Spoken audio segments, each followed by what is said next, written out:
إن الحمد لله نحمده ونستعينه ونستغفره ونؤمن به ونتوكل عليه ونعوذ بالله من شرور أنفسنا ومن سيئات أعمالنا من يهده الله فلا مضل له ومن يضلل فلا هادي له ونشهد أن لا إله إلا الله وحده لا شريك له أما بعد فقد قال الله تبارك وتعالى في كلامه المجيد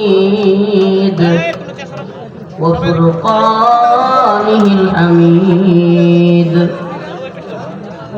أعوذ بالله من الشيطان الرجيم بسم الله الرحمن الرحيم قد أفلح المؤمنون الذين هم في صلاتهم خاشعون والذين هم عن اللغو معرضون والذين هم للزكاة فاعلون والذين هم لفروجهم حافظون إلا على أزواجهم أو ما ملكت أيمانهم فإنهم غير ملومين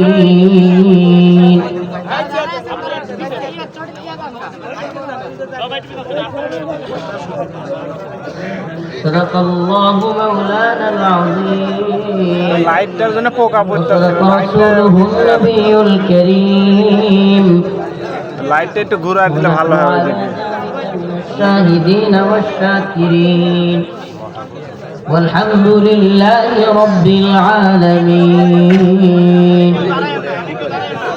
সবাই একটু দুরূদ শরীফ পড়ি আল্লাহুম্মা সাল্লি আলা মুহাম্মাদ ওয়া আলা আলি মুহাম্মাদ কামা সাল্লাইতা আলা ইব্রাহিম ওয়া আলা আলি ইব্রাহিম ইন্নাকা হামিদুম মাজিদ اللهم بارك على محمد وعلى آل محمد كما باركت على إبراهيم وعلى آل إبراهيم إنك حميد مجيد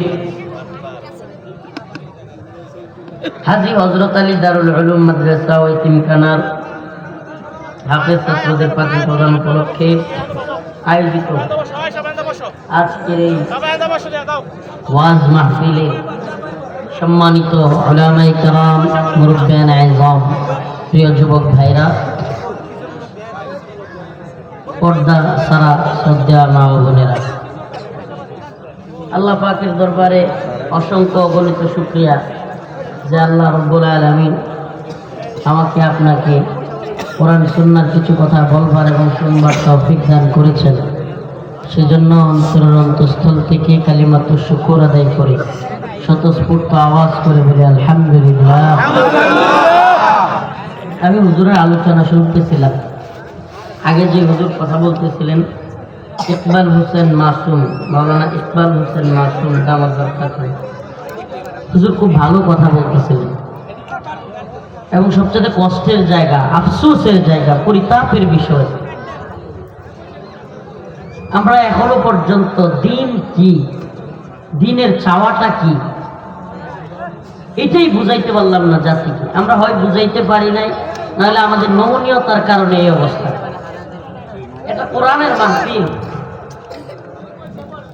এখানে আল্লাহর বিধানের আলোচনা হবে, অথচ আল্লাহর বিধানই লঙ্ঘিত হচ্ছে। মাদ্রাসার মাহফিল এখন একটা মেলায় পরিণত হয়ে গেছে, ঠিক করার দরকার নেই। মেলা একেবারে পুরা মেলা, মেয়েরা ঘুরতেছে, পর্দা নাই, কিছু নাই, ছেলেরাও ঘুরতেছে। আরে ভাই, তাহলে আপনি মাহফিল কেন করেন? আর আপনি মাহফিল কি বুঝেন? দিনই যদি আপনি না বুঝেন, আপনি যদি বুঝেনই না যে কোরআনে আল্লাহ পাক বলছে অকরনা ফি বুয়ুতিকুন ওয়ালা তাবাররাজনা তাবাররুজাল জাহিলিয়াতিল উলা, মেয়েরা ঘরে থাকবে জাহিলি যুগের মতো, মেয়েরা তার চেহারা দেখায় ঘুরবে না। এইটাই বুঝি না আমরা। আরে কি আশ্চর্য, কোরআনের মাহফিল হচ্ছে, এটা একটা মেলার মতো আয়োজন। আমি এটা পোস্ট করতে চাইছিলাম ফেসবুকে, সময়ের জন্য পারি না। এরকম হইতে থাকলে মাহফিল বন্ধ করে দিতে হবে, মাহফিল করা হারাম হবে। মুফতিয়ানে কেরাম ফতোয়া দিক, যদি মাহফিলে গুনাহের আড্ডাখানা হয় তাহলে এই মাহফিল জায়েজ হবে না। মাহফিল করার কারণে যদি আরো কিছু মানুষ পর্দা বিহীন হয় তাহলে এই মাহফিল জায়েজ হবে না। আশ্চর্য কথা। তো আপনারা আপনাদের বউদেরকে, আপনাদের স্ত্রী, আপনাদের বোন, তাদেরকে বুঝান না কেন যে অন্তত কোরআনের মাহফিল এই ভয়ে হইলেও তো পর্দা করা উচিত। পর্দা তো ফরজ, এমনিতে তো পর্দা করা কি বুঝলাম, আপনি ফরজটা বুঝেন না। আল্লাহ পাক যেটা বাধ্য করছে দরকার নেই, আল্লাহ যেটা বাধ্য করছে এটা আপনি বুঝেন না। কিন্তু এখানে আলেম ওলামারা চলতেছে, হাঁটতেছে, তবু এই মা এই বোনের, আপনি খেয়াল করছেন কিনা, আমি কিন্তু ওই যে বয়ানে প্রতিদিন বলার চেষ্টা করি যে পর্দা নিষেধ মা ও বোনেরা, কিন্তু বলছি পর্দা ছাড়া মা ও বোনেরা। খেয়াল করছেন? হ্যাঁ, কেন বলছি? আরে কি আশ্চর্য অবস্থা। নর্মাল বাজার ঘাট মার্কেটের যে অবস্থা, এই রাস্তাটাই দেখলাম দোকানপাটে সেম অবস্থা। মানে মহিলারা বুঝতেছেও না দিন কি, ইমান কি, ইসলাম কি। আরে ভাবুন, আপনি তো জাহান্নামে লাকড়ি হওয়ার জন্য করতেছেন, এবার কনফার্ম আপনি জাহান্নামে যাবেন। আপনার এই অবস্থা চলতে থাকলে আপনি তো জাহান্নামে যাবেনই, আপনার যে স্বামী ও জাহান্নামে যাবে। দায়ুস জান্নাতে যায় না, এটা রাসূলের ঘোষণা। দায়ুস কি করে না? কথা বুঝাইতে পারতেছে আজ ভালো লাগতেছে না, মাথার উপরে দিয়ে যাইতেছে না। কি করতেছি আমরা ভাই? যে পুরুষ তার সন্তান, তার মেয়ে, তার স্ত্রী, তার বোনকে পর্দা ছাড়া বাহিরে দিল, আবার অন্য পুরুষদের সাথে মেলামেশা করার সুযোগ দিল। মেলামেশা মানে কি? দৈহিক মেলামেশা না, কথা বলার, সাক্ষাৎ করার, বসার, এগুলোর সুযোগ করে দিল, পর্দা ছাড়া করে দিল, এবং সে এটাতে বাধাও দেয় না। এই পুরুষ দায়ুস। এই পুরুষ কি? জান্নাত। এই পুরুষের জন্য জান্নাত নাই। আল্লাহ এর জন্য কি নাই? জান্নাত নাই। আপনি কি দায়ুস হবেন? করে কি হবে দায়ুসে? যদি আপনি দায়ুসে হন, আপনার নামাজ, আপনার অন্যান্য আমলগুলো তো আপনি বরবাদ করে ফেলবেন। মুমিনের সফলতা আজকের আলোচনার বিষয়, মুমিনের সফলতা। মুমিন কোন পথে সফল? মুমিনের সফলতার পথ কোনটা? এখনো পর্যন্ত যে মা বোনেরা রাস্তায় হাঁটতেছেন, এগুলো আমাদের কষ্ট লাগে। আমাদের হাতে যদি আল্লাহ কোনোদিন ইসলামী হুকুমত কায়েম করার ব্যবস্থা করে দেন, তাহলে মহিলারা আর্থিকভাবে লাভবান হোক, সেটা হবে, কিন্তু তাদের জন্য আলাদা ব্যবস্থাপনা হবে। নারী পুরুষ একসাথে, নাউজুবিল্লাহ। দিন শেষে আমি আজকের আলোচনা যেদিকে, আচ্ছা একটু এদিকে কইলে কি করি, প্রচন্ড রকম কষ্ট হয়েছে। মেয়েরা সেজে গুজে, এই স্বামী ছাড়া কোনো মেয়ের জন্য সেজে গুজে সামনে যাওয়া যায় গেছে নাকি? তো আপনি কারে দেখাইতেছেন রূপচর্চা করে?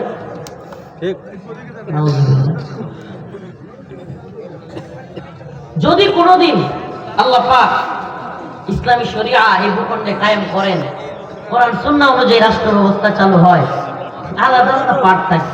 মেয়েরা পড়াশোনা করবে, সমস্যা নাই, কিন্তু পড়াশোনাটা হইতে হবে মেয়েদের সাথে। শিক্ষিকা থাকবে মেয়েরা, সব থাকবে মেয়েরা। চাকরি করবে, ঠিক আছে চাকরি করে, মেয়েদের আলাদা পার্ট থাকবে। আর যদি একত্রিত করতে চান, একত্রিত এইভাবে মেলামেশার অবস্থা তৈরি করে দেন। হালত কি? এই কথা বলিয়েন না, এই বাবারা ভাইরা এনে যারা দাঁড়ায় আছেন, খুব খারাপ লাগতেছে, আপনারা ওই পিছনে যান, তাইলে এনেই বসেন। আমার কথা একটু শুনেন দয়া করে, আমি অল্প সময় দিব, দীর্ঘ রাত হয়ে যায়। এই জন্য এবার আবুল হাসান ভাইকে বলছি যে ভাই, এবার আমি আগে ভাগে চলে যাবো। আমরা এখানে যেহেতু এই রাত হয়ে যায় না, তো আমরা এখানে যেহেতু রাত হয়ে যায়, এই জন্য এবার একবার আগে ভাগে আসছি। ভাই বসবেন, দুইবার বসেন বসেন কইতাম না, একবারই বলবো বসবেন নাকি বসবেন না। তো বসে যান। এই বাবাটা ভাইয়েরা বসে, জায়গা আছে, তিরপল আছে, এখানে বসে যান। এভাবে দাঁড়ায় থাকেন না, খুব বিশৃঙ্খলা মনে করে। সবাই এক একদিকে দাঁড়ায় আছে, এদিকে যারা তারা দাঁড়ায় থাকার সুযোগ দাঁড়ায়, কিন্তু ওইদিকে দাঁড়ায় থাকতে পারবেন না, বসে এই একটা বসে সুন্দর লাগে। এই ওই যে দূরে যারা দাঁড়ায় আছেন, এটা তিরপালের মধ্যে কি কেউ আজ্ঞা দিচ্ছে মিয়া? বল না কে? ঠিক আছে বসে। এইদিকে ওই সোয়েটার গার্মেন্টসে আমাদের নেত্রকোনা ময়মনসিংহের আছে, কিশোরগঞ্জ বিভিন্ন এলাকায়। তো আমরা এলাকায় তো কই আজ্ঞা দিতে, হ্যাঁ এই যে ময়লাটা লাগায় আসেন, একটু বসে এদিকে আসেন। এই আমরা দূরে দূরে বয়স টাইনে শুনে এদিকে আসেন, এদিকে বসেন। এই পিছনে যারা আছে এদিকে বসেন। সুন্দর, এখন সুন্দর লাগতেছে না? মজমাটা ভালো লাগতেছে না? এই যারা আছেন বসেন, এই বসেন বসেন। তো বলতেছিলাম যে আল্লাহ পাক যদি কোনোদিন ইনশাআল্লাহ যদি কোনোদিন ইসলামী হুকুমতের পরিবেশ তৈরি করে দেন, কোরআন সুন্নাহ অনুযায়ী এই ভূখণ্ড পরিচালিত হয়, বলেন না আল্লাহ কবুল করুন। আল্লাহ তো হাসিনার পলায়নের দৃশ্য দেখাইলো। এই মেনন ইনু ব্যাংসায় ব্যাংসায় ইসলামের বিরুদ্ধে কথা কইতো, আল্লাহ এরারে গ্রেফতার করলো। এই দৃশ্য আমরা দেখলাম। শামসুদ্দিন চৌধুরী মানিক কলাপাতা নিয়ে বইরে আছে, এই দৃশ্য আমরা দেখলাম। এই আওয়ামী লীগ নেতা করে টাইনা টাইনা রশি দিয়া লয়ে যাইতেছে, এটাও দেখলাম। আল্লাহ গো, এবার একটাই আশা, এই ভূখণ্ডকে ইসলামের জন্য কবুল করে নাও, ভূখণ্ডকে কোরআনের জন্য কবুল করে নাও। সমাধান একমাত্র কোরআনের সাথে, এছাড়া সমাধান নেই ভাই। বিশৃঙ্খলা আর বিশৃঙ্খলা, কষ্ট আর কষ্ট, শেষ নাই। স্বামী স্ত্রী দুইজন অফিস করে আলাদা আলাদা, বাচ্চারে সময় দেওয়ার টাইম নাই। সেই সকাল 8টার সময় গেছে, রাত 10টা 11টা 12টায় আইছে। এখন স্বামী স্ত্রীর একটু সময় দেওয়ার সুযোগ নাই। স্ত্রীও ক্লান্ত, স্বামীও ক্লান্ত, কিন্তু সকালবেলায় 8টার সময় অফিসে গিয়া গোসল করে খায়া টায়া তখন ফ্রেশ হয়ে গিয়া ভয়, তখন ঠিকই অফিসের যে ম্যাডাম আছে তার দিকে নজর রোমান্সটা শুরু হয় ওখানে। রাত্রে 12টার সময় ক্লান্ত হয়ে স্বামী স্ত্রী ফিরে রোমান্স করবো দূরের কথা, মাথা তো হ্যাং হয়ে থাকে। এক একটা গোসল করবো না কি করবো দিলে খায় আর ঘুমায়। আবার সকালবেলায় দৌড়, এদিকে বাচ্চারা রেখে গেছে কাজের মহিলার সাথে। অনেকে করে কি, বাচ্চারা কোরআন শেখানোর কিছু ইচ্ছা নাই, কিন্তু বাসায় রাখবো কই, কথাটা ভালো আছে। কোরআন শেখানো উদ্দেশ্য ঠিক ঠিক, কোরআন শেখানো কিনা উদ্দেশ্য না। বাচ্চারা রাখবো কই, জায়গা নাই, কয়েকটা বাচ্চা ফলে এত বাসায় একটা মানুষের ফলে এত কিছু শিখলে শিখলো না শিখলে ঘুরে থাকে না। এই হালত আছে না নাই? এদিকে কি শুরু হচ্ছে? শুরুটা হচ্ছে কি, বিয়ের পর থেকেই স্বামী স্ত্রীর মধ্যে মিল নেই। কাহিনী কি, স্বামী স্ত্রী একজন আরেকজনে দেখতেও পারে না, সময় তো দেয় না একজন আরেকজনকে। কোথায় দেখবে? দুজনেই চাকরি করে, দুজন। একজন যেখানে চাকরি করে সকালে মাঞ্জা মুঞ্জা দিয়ে স্প্রে লাগাইয়া ওখানে যায়, স্ত্রীরা আরো লেগে না। তো ওই যে ম্যাডাম একটা সামনে সামনে ভয় হেঁটে দেখানে লেগে হয় ম্যাডামও, আর যে ঘরের মহিলা আছে সেও ওই পাশের কলিং কিংবা অফিসের বস কিংবা যে কেউ একজনের দেখানে লেগে সে যে বুঝা যায়। দিন শেষে পড়িল কি, ম্যাডামের লগে স্যার বাইকে গেছে, স্যারের লগে ম্যাডাম দেখে মধ্যে মনোমালিন্য আর পরকীয়া যাচ্ছে তাই বাড়তেছে, সমাজ নষ্ট হয়ে যাচ্ছে। পরকীয়ার কারণে আমাদের সমাজ কি হচ্ছে নষ্ট। কথাগুলো আসমান থেকে পড়তেছে, একটাও ভাষা কথা না হইতেছে কিছু। স্বামীকে স্ত্রী যদি সময় না দেয়, এই যৌবনের বয়সটাকে যদি দুজন চাকরি করে নষ্ট করে দেয়, তাহলে তার যে যৌবনের চাহাত আল্লাহ প্রদত্ত ভাবে তার যে শারীরিক চাহিদা, এটা সে কারো না কারো কাছে পূরণ করবেই। মনে রাখবেন, তিন জিনিস, কয় জিনিস? তিন জিনিস কোনো না কোনো ভাবে ব্যবহৃত হবেই। যদি সুস্থভাবে ব্যবহার করেন তাহলে তো আলহামদুলিল্লাহ, আর যদি সুস্থভাবে ব্যবহার না করেন অন্য কাজে হইলেও গিয়ে ব্যবহার হবেই। পানির স্রোত পানি যখন চলতে থাকে এটাকে যদি ড্রেনের ব্যবস্থা করে না দেন একেবারে গতানুগতিক যাওয়ার জন্য, সামনে যদি কোনো বাঁধ থাকে তাইলে এটা সামনের দিকে না যেতে সাইডের ক্ষেত্রে হইল যাবে। যৌবনের চাহিদা যদি বিয়ে করে পূরণ করা না হয় এবং স্ত্রীর মাধ্যমে পূরণ না হয় তাহলে এই যুবক অবশ্যই গুনাহ করবে। আল্লামা শাহ আহমদ শফী রাহিমাহুল্লাহ বলছিলেন, যদি কোনো যুবক যৌবন হওয়ার পরেও বিয়ে করতেছে না এবং সে বলতেছে গুনাও করতেছে না, তার গুনাও হয় না বিয়েও হয় না, তাহলে তার যৌন সমস্যা আছে। এত সহজ না, হয় যৌন সমস্যা আছে আর না হলে যদি যৌন সমস্যা না থাকে তাকে বিয়ে কেন করতেছে না, হয় গার্লফ্রেন্ড এই ফ্রেন্ড সেই ফ্রেন্ড যায় কারোর সাথে নাউজুবিল্লাহ পাশের বাড়ির বাবির লগে যে কের লগে আকাম কুকাম করতেছে,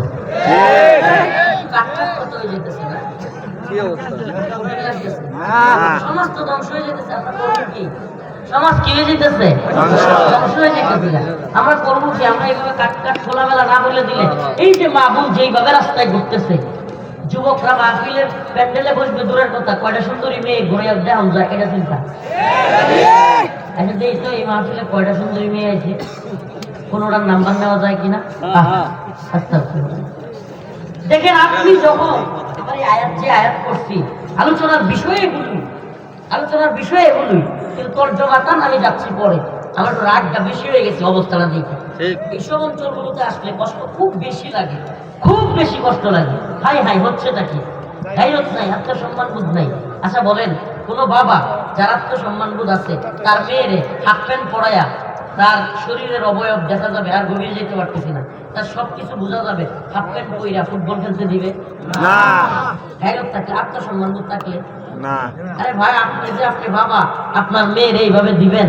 আপনার বন্ধু পর্যন্ত, আপনার বন্ধু যে বন্ধু আপনার সাথে চলে সেও দেখবেন আপনার মেয়ের দেখে মজা নিবে।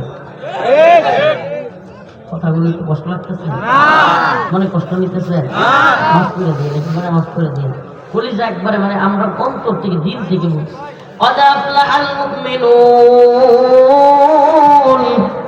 الذين هم في صلاتهم خاشعون والذين هم عن اللغو معرضون والذين هم للزكاة فاعلون والذين هم لفروجهم حافظون إلا على أزواجهم أو ما ملكت أيمانهم فإنهم غير ملومين আল্লাহ পাক বলেন, ও মুমিন বান্দা, সফলতার পথ কোনগুলো? একজন মুমিন কখন সফল? এই যে বড় বড় বিল্ডিং দেখলে অনেক ভাইরা আছে যাদের মনে হয় আরে বাসায় থাকি আর কত বড় বড় বিল্ডিং, আমার যদি একটা বিল্ডিং থাকতো। কেউ কেউ আছে এমন মনে হয়, আছে না নাই? আরে এত সুন্দর গাড়ি আর আমি একটা বাঙালি সাইকেল দিয়া অফিসে যাই, আমার যদি একটা ভালো গাড়ি থাকতো, মনে হয় কি হয় না? মুমিনের সফলতা কোন পথে? আজকের আলোচনার বিষয় মুমিনের সফলতা কোন পথে। এই যে লক্ষ লক্ষ টাকার গাড়ি, কোটি টাকার বাড়ি, কিংবা সুন্দরী একটা বউ নারী, এগুলো কি মুসলমানের সফলতা? না। হ্যাঁ না। আপনাদের কি বলি ভাই, আপনার কোটি টাকার মালিক হওয়ার দরকার নেই, কোটি কোটি টাকাওয়ালারা কি সুখে আছে এটা একটু দেখে নাকি। কোটি কোটি টাকাওয়ালারা কতটুকু সুখে আছে আগে সেটা দেখেন। আল্লাহ পাকের কাছে কে সম্মানী? সুবহানাল্লাহ। আল্লাহ বলেন, ইন্না আকরামাকুম ইনদাল্লাহি আতকাকুম। আমার কাছে কে কালো, কে সুন্দর, কে লম্বা, কে বেটে, কে মোটা, কে চিকন, কে নাইজেরিয়ান, কে আফ্রিকান, কে চীনা, কে রাশিয়ান, কে জাপানিজ, কে ইন্ডিয়ান, কে বাঙালি, কে মায়ানমারের, এগুলো আমার কাছে ধর্তব্য না। আমি আল্লাহর কাছে ধর্তব্য কে আল্লাহকে বেশি ভয় করে। আল্লাহকে যে যত বেশি ভয় করবে তার সম্মান আল্লাহর কাছে তত বেশি। সম্মান। রিক্সাওয়ালা রিক্সা চালায়, রিক্সাওয়ালা রিক্সা চালায়, মাটি কাটে ভাত খায়, গার্মেন্টসের শ্রমিক, বিভিন্ন একেবারে দিনে আনে দিন খায়, অথচ সে আল্লাহকে ভয় করে, 5 ওয়াক্ত নামাজ পড়ে, বউটারে পর্দায় রাখে, হালাল রিজিকের তালাশ করে, গুনাহের কাজে জড়ায় না। আল্লাহর কাছে এর চাইতে সম্মানিত ব্যক্তি কেউ নেই। বড় মুফতি, বড় বক্তা, বড় শাইখুল হাদিস, বড় পীর সাহেব হইতে পারে, কিন্তু ওই ব্যক্তি যে তাকওয়াবান এবং আমলওয়ালা, তার চাইতে ওই ব্যক্তি বড় মুফতি, বড় পীর, বড় বক্তা, বড় শাইখুল হাদিস যে দিনদার নয়, দুনিয়া তালাশ করে, পকেটের ধান্দা করে, সেই মুফতি, বক্তা, শাইখুল হাদিসের চাইতে দিন আনে দিন খায়, ওই লোক আল্লাহর কাছে সম্মানী। আল্লাহর কাছে সম্মানী। আল্লাহ রাব্বুল আলামিন বলেন, قد أفلح المؤمنون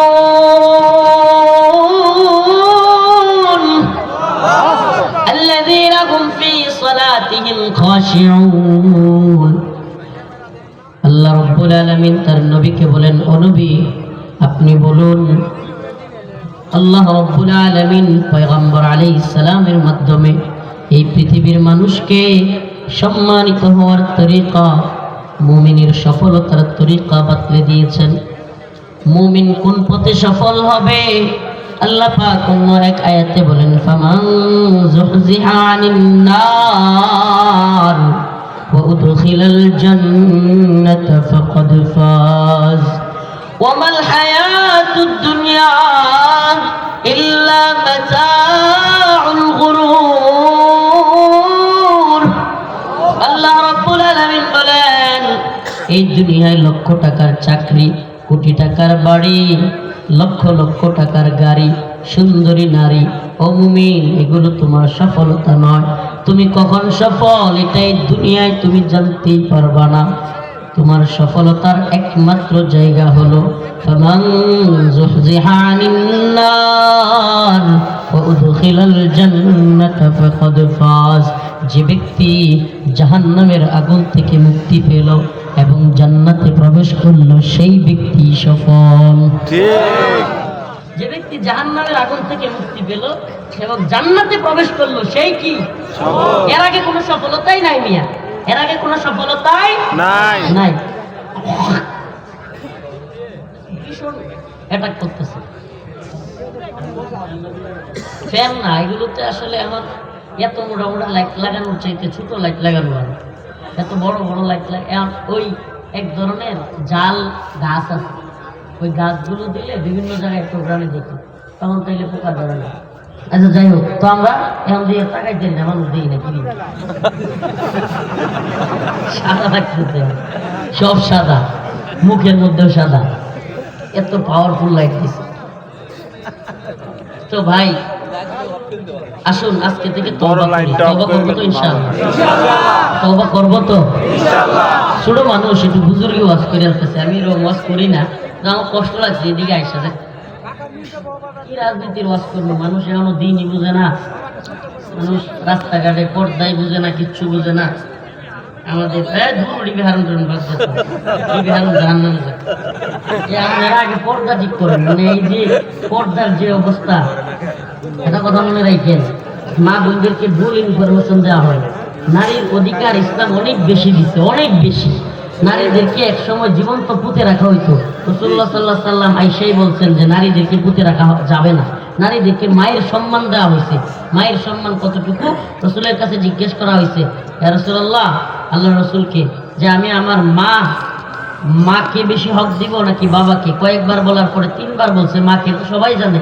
রাসূল হাদিসের মধ্যে বলেছে, আল জান্নাতু তাহতা আকদামি উম্মাহাত, মায়ের পায়ের নিচে সন্তানের বেহেশত। সুবহানাল্লাহ, সুবহানাল্লাহ। কতগুলো মর্যাদা, মর্যাদার কোনো কমতি আছে না? সব মর্যাদা কার?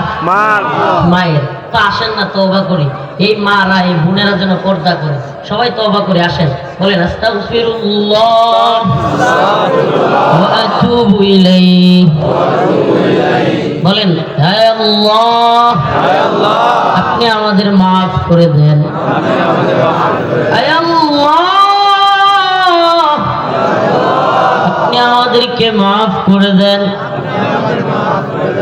আমরা নামাজ ছাড়ব না, আমাদের বিবিদেরকে পর্দায় রাখবো, আমাদের মেয়েদেরকে পর্দায় রাখবো, আমাদের বোনদেরকে পর্দায় রাখবো।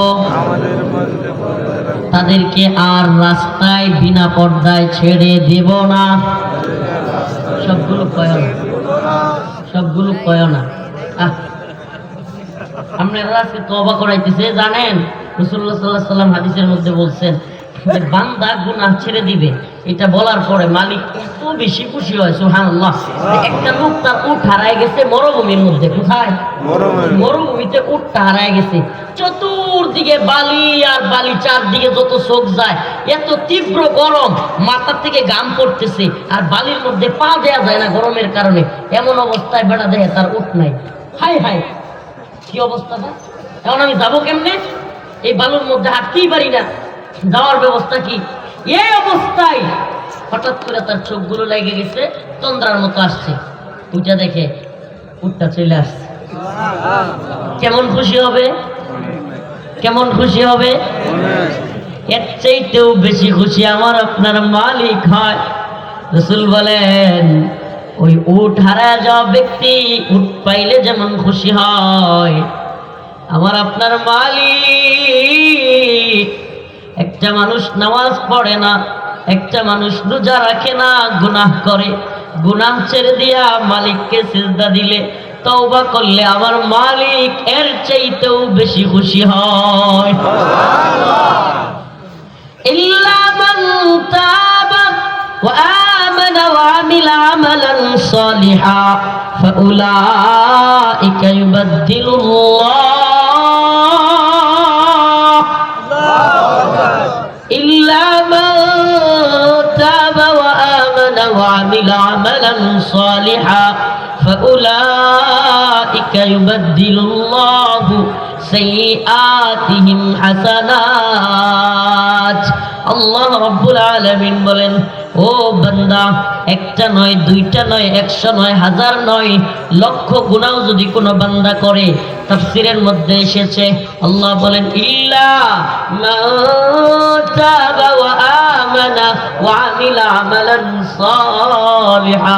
বান্দা জিনা করে ফেলেছিস, ব্যভিচার করে ফেলেছিস, গুনাহের মধ্যে জড়ায় গিয়েছিস, রিলেশনের নামে অবৈধ সম্পর্ক করে ফেলেছিস, সুদ খেয়ে ফেলেছিস, কারো উপরে কষ্ট দিয়ে ফেলেছিস, আল্লাহ বলেন ও বান্দা, গুনাহ ছেড়ে দিয়ে যদি একবার খাঁটি অন্তরে আমার আল্লাহ এভাবে ডাক দিয়া মালিককে একবার তওবা করতে পারো, আল্লাহ বলেন ফাউলাইকা ইউবাদদিলুল্লাহ সাইয়্যাতিহিম হাসানাত।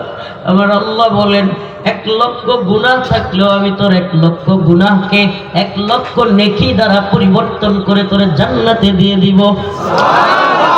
1 লক্ষ গুনাহ যদি তোর থাকে আমি তোরে জান্নাতে দিয়ে দিব, গুনাহগুলো মাফ করে দিব, খালি একবার আমারে ডাক মার।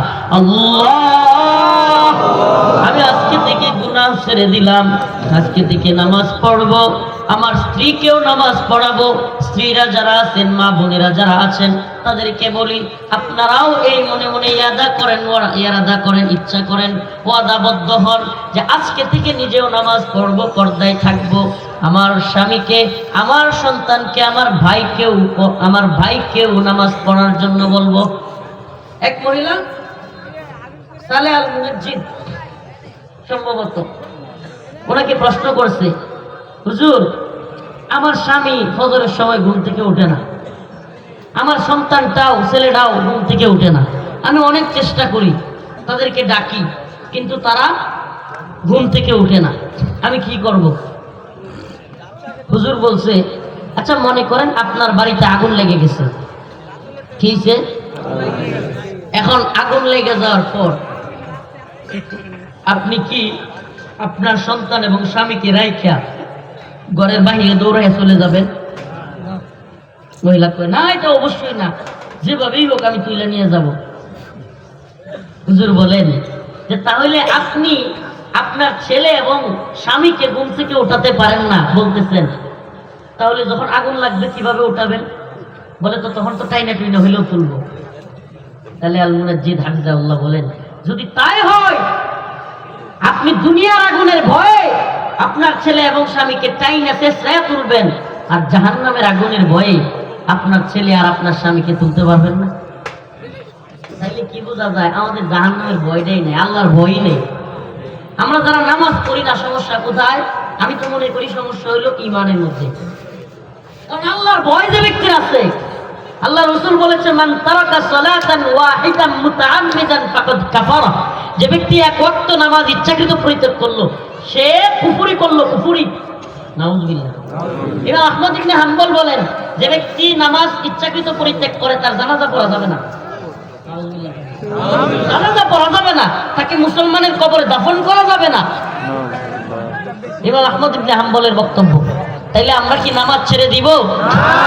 আমি যে আয়াতে কারিমা তিলাওয়াত করেছি মুখতাসার ভাবে, তাফসীরগত ভাবে, এটাই আলোচনার সারসংক্ষেপ। এবার আসুন তরজমাগুলো একটু পড়ি। قد أفلح المؤمنون, অবশ্যই মুমিনরা সফল কাম হয়েছে।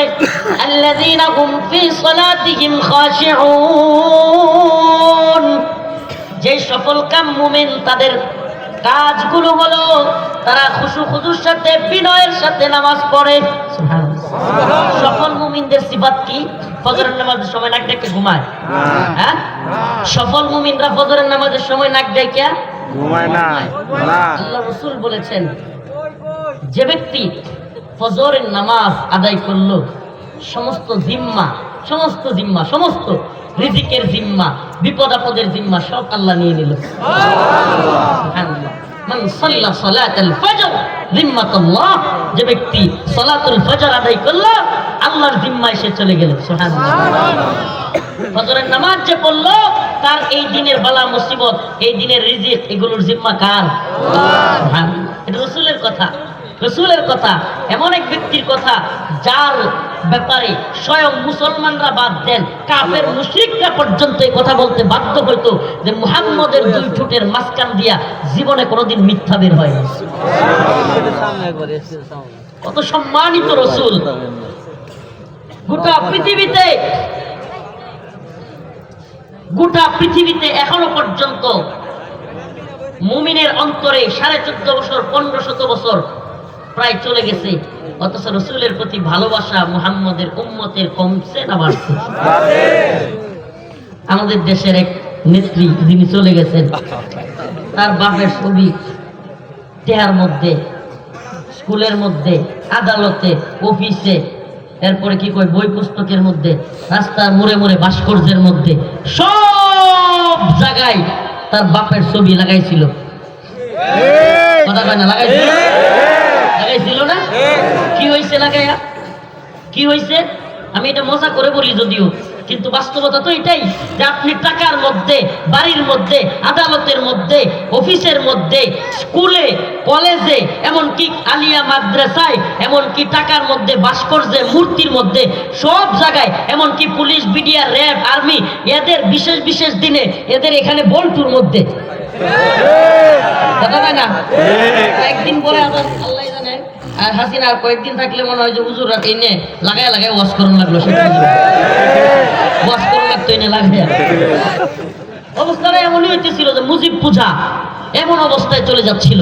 আমাকে বলেন, আপনি টাকায় লাগালেন, আপনি ভাস্কর্যের মধ্যে পাল্লা লাগাইলেন, ভাস্কর্য বানালেন, মূর্তি বানালেন, টাকার মধ্যে বাপের ছবি লাগাইলেন, স্কুলে, আদালতে, অফিসে, সব জায়গায় বাবার ছবি লাগাইলেন, অথচ হইল কি 16 মিনিট যাইতে পারে না ক্ষমতার কল্লা ধইরা মারুর টান মুজিব হইছে খান খান। কি আশ্চর্য কথা! অথচ গোটা পৃথিবীতে টাকা দেখেন, একটা টাকার মধ্যেও ছবি নাই, গোটা পৃথিবীর কোন জায়গায় একটা মূর্তি নাই, ভাস্কর্য নাই। শত শত বছর চলে গিয়েছে, হাজার বছর চলে গিয়েছে, এখনো উনার নামে একটা কটূক্তি কেউ করলে গোটা পৃথিবীর শত শত উম্মতে মুহাম্মদী একত্রিত হয়ে পৃথিবীকে একসাথে কাঁপায়া যায়।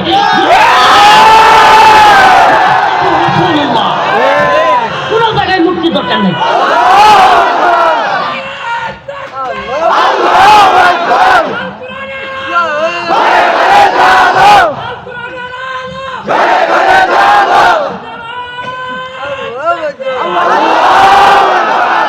রাসূলুল্লাহ সাল্লাল্লাহু আলাইহি ওয়াসাল্লামের একটা মূর্তি পুরো পৃথিবীতে আছে?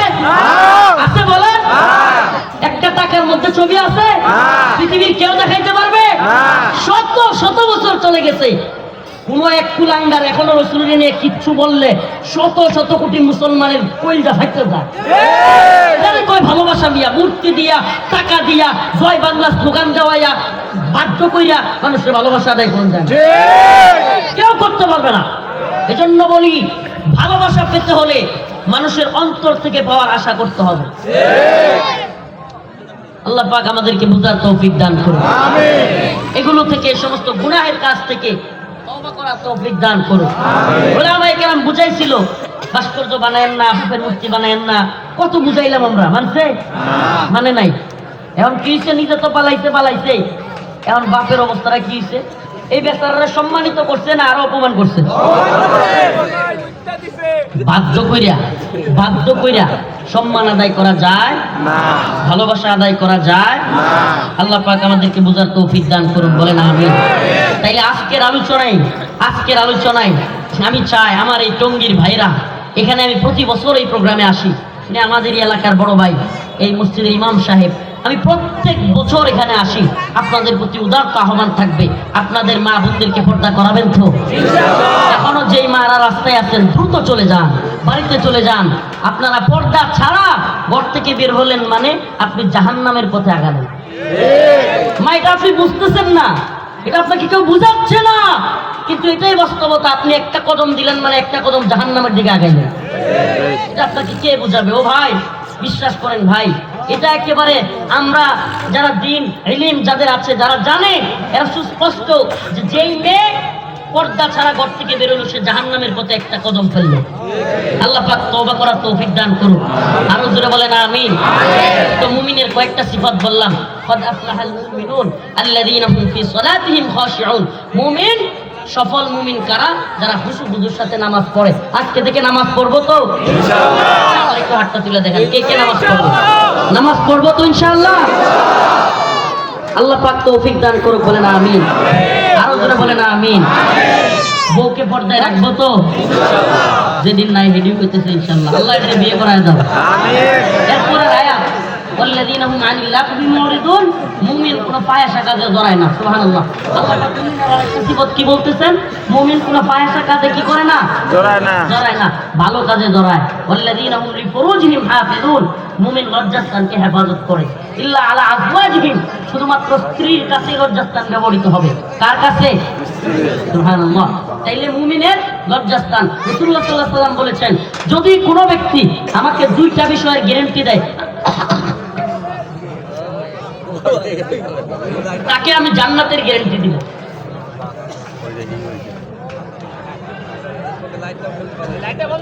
লাইটটা বন্ধ করে দিই।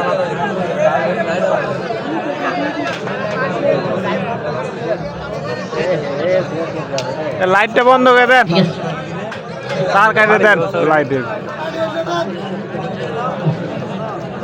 আল্লাহ রাসূল বলেন, যদি কোনো ব্যক্তি এই পাওয়ারফুল লাইটগুলো না দিলে, এই লাইটটা বিয়ে করো, তার কাটে দাও, এটা অফ করো। যদি কোনো ব্যক্তি, রাসূলুল্লাহ সাল্লাল্লাহু আলাইহি ওয়াসাল্লাম বলেন, আমাকে দুইটা বিষয়ের গ্যারান্টি দেয়, আমি তাকে জান্নাতের গ্যারান্টি দিব। একটা হলো লজ্জাস্থান, আর একটা হলো জবান। সুবহানাল্লাহ। রাসূল বলেছেন, আমাকে দুইটা জিনিসের গ্যারান্টি আপনি দিবেন, আমি তোমাকে জান্নাতের গ্যারান্টি দিব। কি দুইটা জিনিস? লজ্জাস্থান এবং হলো জবান। জবান দিয়া অন্য মুমিনদের কষ্ট দেওয়া যাবে না, লজ্জাস্থান স্ত্রী ছাড়া কারোর সাথে ব্যবহার করা যাবে না, বাস।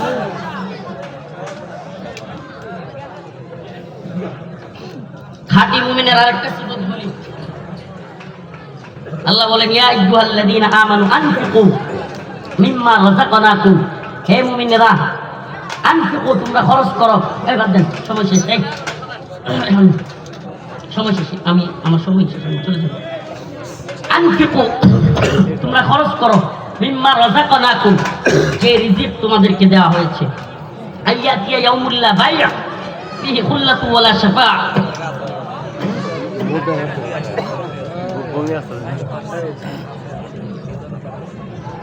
ওই দিন আসার পূর্বে, যেই দিন কোনো শাফায়াত কবুল হবে না, যেই দিন কোনো আদালত,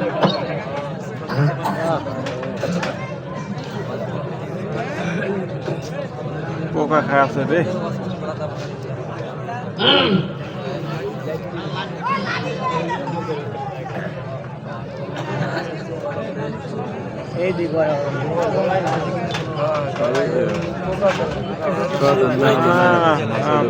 পোকার জন্য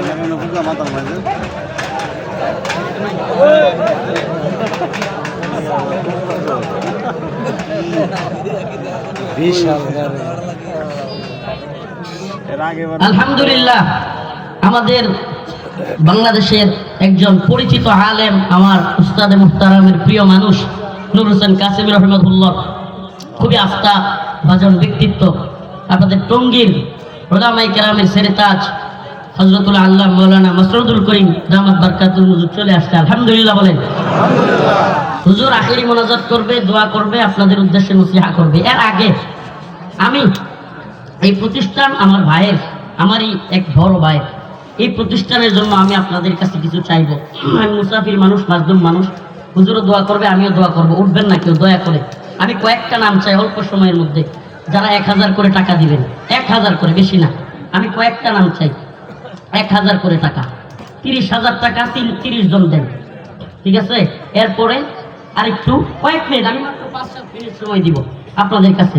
আমার বিনীত রিকোয়েস্ট, আয়াতুহাল্লাযীনা আমানু আনফিকু মিম্মা রাযাকনাকুম।